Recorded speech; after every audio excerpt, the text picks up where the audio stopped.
안녕하세요 여러분, 흔니입니다. 일본의 대표적인 애니메이션 영화, 한국에서도 모르는 사람이 없을 정도로 굉장히 명작 애니인 이웃집 토토로. 푸근하고 귀여운 나무요정 토토로와 아픈 어머니를 둔 어린 자매의 우정과 모험을 다룬 이야기. 사랑스러운 색감과 푸근한 분위기로 많은 사람들에게 사랑을 받는 이 영화에 도시괴담이 존재한다는 사실. 이 영화의 시작은 한 가족이 작은 시골 마을로 이사를 오는 것부터 시작이 됩니다. 여기서 트럭 밖의 시골 모습을 구경하는 모든 게 낯설고 신기하기만 한 메이와 사츠키. 도착한 낡은 집은 마치 귀신의 집이 연상되는 듯 으리으리하고 무시무시한 사람의 흔적이 느껴지지 않는 곳이었는데요. 이 자매는 이사를 왔다는 그 벅찬 느낌에 마냥 신나고 신기하게만 모든 게 느껴집니다. 이사 후 며칠이 지난 어느 날, 언니 사츠키가 학교에 간 사이에 동생 메이는 혼자 집 근처를 돌아다니기 시작합니다. 그러던 동생 메이가 집안 마당에서 신기한 동물을 발견하고 뒤쫓기 시작해요. 그 후 커다란 나무 구멍 속으로 빨려 들어간 메이는 그 순간 거대한 동물의 배에 텅 하고 떨어지게 되고요. 큰 동물의 커다란 하품 소리가 마치 토토로처럼 들리기 때문에 메이는 이때부터 큰 동물을 토토로라고 부르기 시작합니다. 학교에서 하교한 언니가 집에 메이가 없다는 것을 알게 되죠. 그래서 메이를 찾으러 나갔고 메이가 숲속에서 잠들어 있는 것을 발견합니다. 메이는 일어나서 내가 토토로를 봤어. 여기 있었는데? 라면서 계속 토토로를 찾고요. 어쩐지 다시 찾아간 그 장소에는 토토로는 존재하지 않았습니다. 그래서 모두가 이건 메이의 꿈이구나 라고 생각을 하면 해프닝으로 넘어가게 됩니다.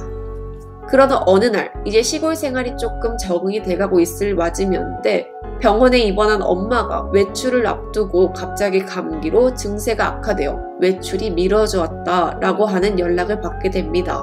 엄마를 만나고 싶다라고만 생각한 메이는 그 길로 엄마를 찾아 길을 나섰다가 길을 잃게 됩니다.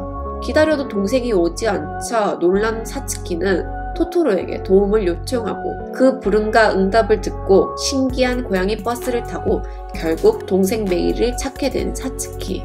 이런 따뜻한 동화 같은 내용 속에 도시괴담이 존재한다는 사실. 첫 번째, 영화 속 등장하는 메이는 사실 영화 중반부에 죽었고 이웃집 토토로의 내용은 일본의 토막살인 사건, 사야마 사건과 관계가 있다? 1923년 5월 1일 일본의 사이타마현의 사야마시에서 발생한 고등학교 1학년 여고생에게 일어난 끔찍한 사건. 강도, 강간, 유괴, 살인 이 모두 들어간 사야마 사건입니다.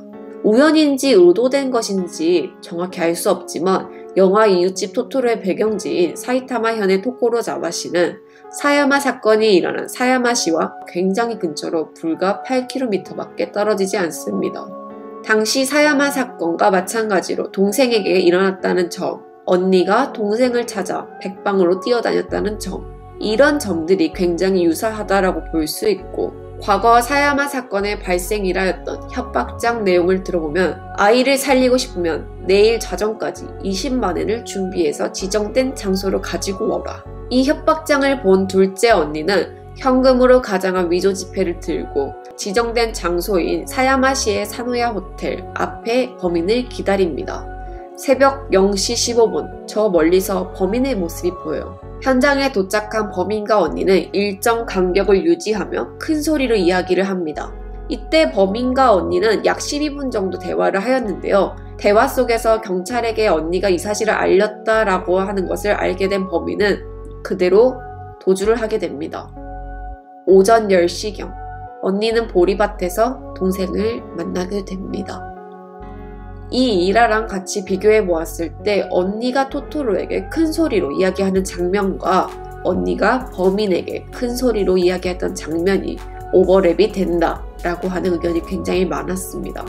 이후 16조각으로 나눠진 동생의 모습을 본 언니가 정신착란 증상을 일으켰었고 이 언니의 진술 속에서 큰 고양이 도깨비를 봤어요. 큰 너구리 도깨비를 봤어요. 라고 하는 반복된 진술을 들을 수 있었습니다. 그래서 사람들은 큰 고양이 도깨비, 고양이 버스, 큰 너구리 도깨비, 토토로 라는 것을 이미지 할 수 있었죠. 두 번째, 우연이라고 하기엔 너무나도 기가 막히게 신기한 날짜. 사야마 사건이 일어난 것은 5월 1일, 영화 속 등장하는 첫째의 이름 사츠키는 5월을 뜻하는 의미로 동생 둘째 레이 같은 경우도 영어로 5월을 뜻합니다. 이상하면서도 신기하게 둘 다 5월을 가리키고 있지요. 과거 이런 도시괴담에 대해 입을 열었던 미야자키 하야오의 코멘트 중 독자적인 시점으로부터 사야마 사건을 보았을 때 당시 일본을 대표했던 사건이고 이웃집 토토로에도 적용시킬 수 있지 않을까요? 라고 하는 애매한 코멘트를 남겼다고 합니다. 해당 코멘트는 지금은 삭제가 된 상태이고요. 더욱이나 놀라운 사실은 이러한 코멘트가 사야마 사건이 발생한 44년 후 2007년 5월 1일 올라왔다는 점이 굉장히 소름 돋으면서도 놀랄 사실이 아닐 수가 없습니다. 세 번째, 영화 중반부부터 보이지 않는 메이의 그림자. 영화 절정부부터 동생 메이가 엄마에게 가다가 길을 잃는 장면이 나오는데요. 이후부터 이상하게 메이의 발 아래서 그림자가 사라져 있다라고 하는 이야기가 있습니다. 영화는 그림자가 없다 라는 말 들어보신 적 있으실까요? 사람들은 메이가 죽었기 때문에 그림자가 안 보이는 것은 아닐까 라는 이야기를 합니다. 네 번째, 언니 사츠키의 죽음. 영화 후반부 메이를 찾기 위해 필사적으로 뛰어다니는 언니 사츠키. 한참을 뛰어다니다가 멈춘 곳은 강 근처에서 할머니와 동네 사람들이 모여있는 곳인데요. 이때 할머니 손에 들려있던 여자아이의 샌들. 얼핏 보면 메이가 신고 나갔던 샌들과 색감이나 사이즈가 굉장히 닮아가지고 이거 메이 것이 아닐까? 라면서 동네 사람들이 강을 뒤지고 있습니다. 이 샌들을 본 사츠키는 잠깐 멈춘 뒤에 이건 메이 거 아니야 라면서 이야기를 하였어요. 근데 갑자기 불현듯 사츠키가 일어나서 어디를 향해 뜁니다. 뒤에 사람들이 사츠키! 사츠키! 라고 하는 많은 부름도 무시하고 그냥 뛰는 사츠키. 이 사츠키가 향한 곳은 바로 토토로인데요. 왜 바로 사츠키는 토토로에게 달려가서 메이를 찾게 해달라고 말한 것일까요? 사츠키는 숲 앞에서 애타게 외치면서 동생이 혼자 울고 있을 거야. 동생에게 데려다줘. 라고 이야기를 했고요. 토토로에게 이 이야기를 말한 뒤 바로 사츠키와 토토로는 만나게 됩니다. 어쩌면 동생이 있는 곳으로 데려다줘. 저승으로 데려다줘는 아닐까요? 다섯 번째, 토토로는 사신이다. 고양이 버스는 이승과 저승을 이어주는 수단이다. 영화 속 등장한 토토로. 이 캐릭터 토토로는 토코로자와의 토토로라고 하는 이야기도 있지만 북유럽에서 존재하는 트롤이라고 하는 이야기도 있습니다. 트롤은 좋아하는 사람에게는 행운과 불을 전해주지만 마음에 들지 않는 인간에게는 불행과 파멸을 전해주는 존재이죠. 영화 속 토토로에게 동생이 있는 곳으로 데려다줘 라고 한 뒤 토토로의 부탁으로 온 고양이 버스, 그 고양이 버스에 오르는 사츠키, 그리고 하늘을 나는 고양이 버스를 탄 사츠키의 멘트. 다른 사람들한테 우리가 안 보이나 봐. 혹은 사신에게 부탁하였기 때문에 언니도 이미 죽어있기 때문 아닐까요? 여섯 번째, 메이의 이동 경로 속 의문점. 언니가 타고 가는 고양이 버스의 머리 위를 보면은 이정표가 나옵니다. 메이에게 데려다줘 라고 이야기한 뒤 고양이 머리 위로 여러 가지 이정표가 바뀌게 되는데요. 이 이정표를 보다 보니 굉장히 이상한 단어들이 나오는 걸 보고 깜짝 놀라였습니다. 경로는 스카모리, 나카사와, 미츠츠카 같은 지명에 이어서 보도, 타이샤, 우시노마, 메이로 이어지는데요. 이 보도우라고 하는 단어 자체가 굉장히 놀랐습니다.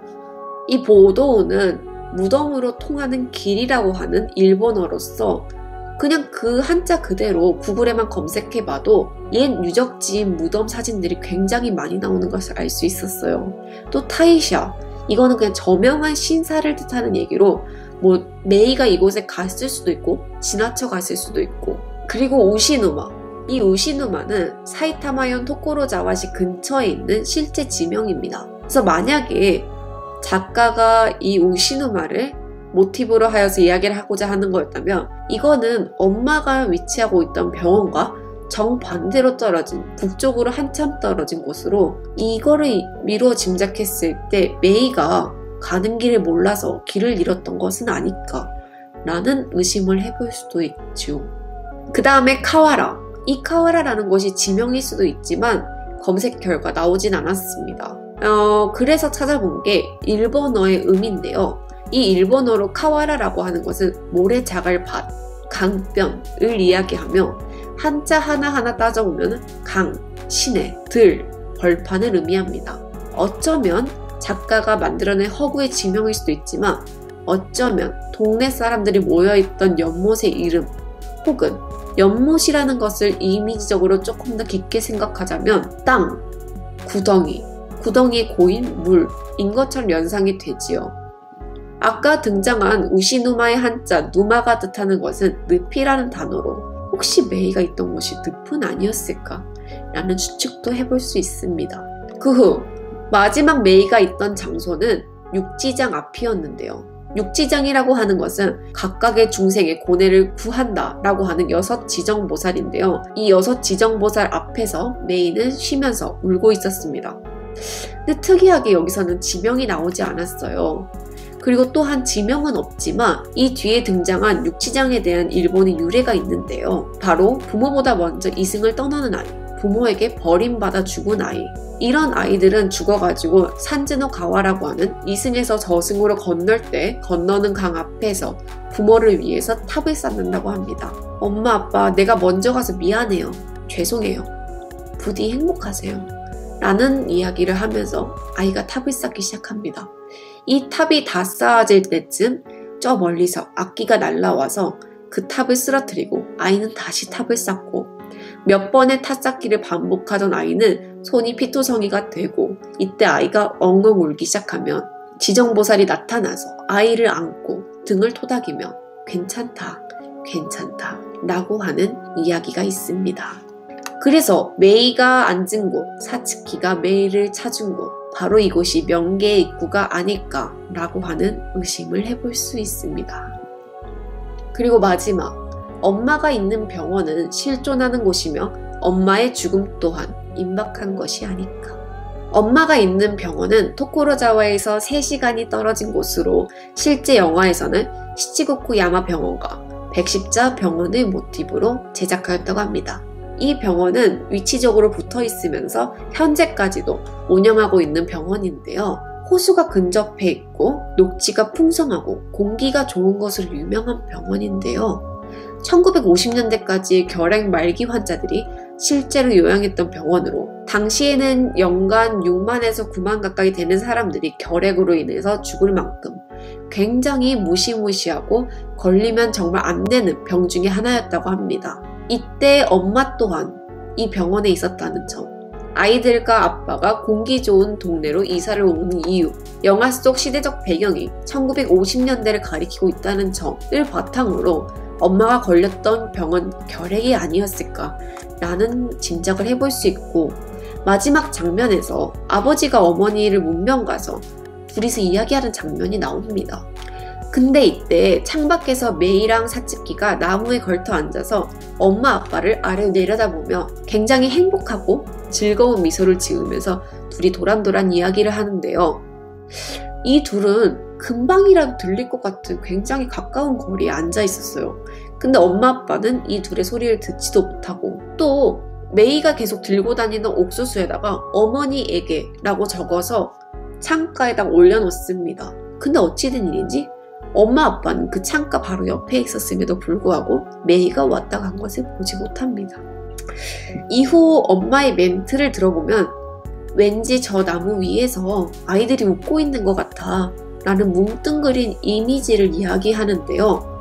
엄마는 이렇게 이야기를 하지만 아빠는 그 말에 공감을 못한다는 표정을 짓습니다. 그리고 아무 말도 하지 않죠. 앞서 전한 것처럼 토토로와 고양이 버스를 보는 것은 죽은 인간 혹은 죽음이 가까워진 인간, 이를 통해서 아이들의 존재를 어렴풋이 느낀 엄마는 혹시 임종이 얼마 남지 않은 것이 아닌가 라는 생각을 해볼 수 있고요. 아이들은 저승으로 떠나기 전 부모님을 만나러 온 것이 아닐까 라는 생각을 해볼 수도 있습니다. 오늘의 미스테리는 여기까지입니다.